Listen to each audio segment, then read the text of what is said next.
Taka, I don't think that the question is, will digital drop in price enough to compete with analog? No. Nope. No. No. No. I don't see it happening. The reason analog is so inexpensive is because of how ubiquitous it is.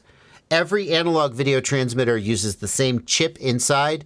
Every analog video receiver uses one of a couple chips.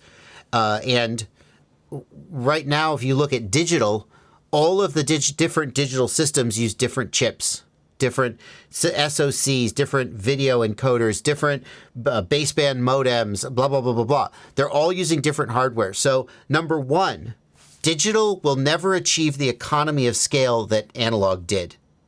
Because when analog came to prominence, it was the only standard. Okay? Yes, there's NTSC and PAL. Okay, so those are technically different analog video standards, but they're all using the same hardware underneath. So analog, we fortunately lived in a world where basically all the hardware used the exact, all the equipment used the exact same hardware. And that allowed an economy of scale. Also, analog is based on technology that is 50 years old. Now, I'm not saying the actual rich wave chip that's used in the analog devices is 50 years. I don't know how old it is, but it's old. And it's just been the same thing for years and years and years and years and years. So it's commoditized. Analog is commoditized in a way that digital never will be, because digital, every time there's a new DJI Vista 03, 04, there's new SoC, a different chip. It's all faster. It's all better. We're never going to reach a point with digital because digital is, number one, competitive between different manufacturers, and number two, iterative over generations. It is improving and improving and improving in a way that analog never did. So digital will never reach the economies of scale that analog did, and digital will never reach this stable, commoditized nature where the chip has just been around forever and it's just, 5 cents a piece or whatever. Digital's not going to get to that point. So digital will never come down in price enough to compete with analog. And number three, even if digital did theoretically reach that point, why would they sell it for cheaper? It's better. There will always be a market-based reason to sell digital for a little bit more than analog because it's better image quality. So even if the cost was the same, nobody would sell it for the same price because they would want to make the profits. Probably.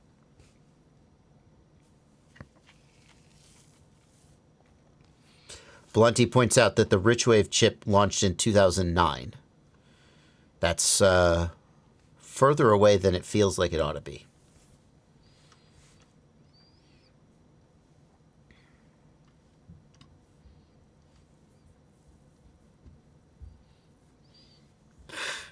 I'll tell you what, though.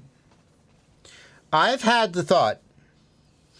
I'm gonna admit this to you on the stream, because you come here for the unfiltered, unvarnished truth. I've had the thought, there's like 2.5 watt video transmitters out there now, analog. And I've thought to myself, how good is analog these days? I haven't had a primarily analog quad in a long time. How good is it these days? Like, would 2.5 watt analog, that's a lot of power compared to digital. If I were to go back and build an analog quad with one of these modern high-power VTXs, would I be like, digital? Digital's a pain in the ass, and it's expensive. The simplicity of analog has, it's kind of, like, I don't know if I've, like, you go, oh, there's a new thing. Oh, it's so cool. Oh, I love it. I love it. I love it. Oh, it's so cool. Oh, I'm so tired of this bullshit. And then you go back, right? Return to monkey is what I'm saying. Return to monkey. I've thought maybe I should do an analog build. probably won't return to Monkey, but it's tempting.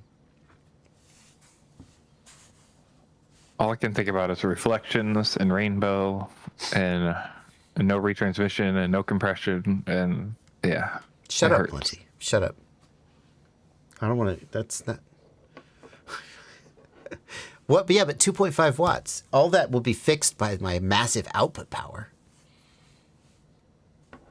Yes, fixed, I'm sure. I don't know. I had the thought.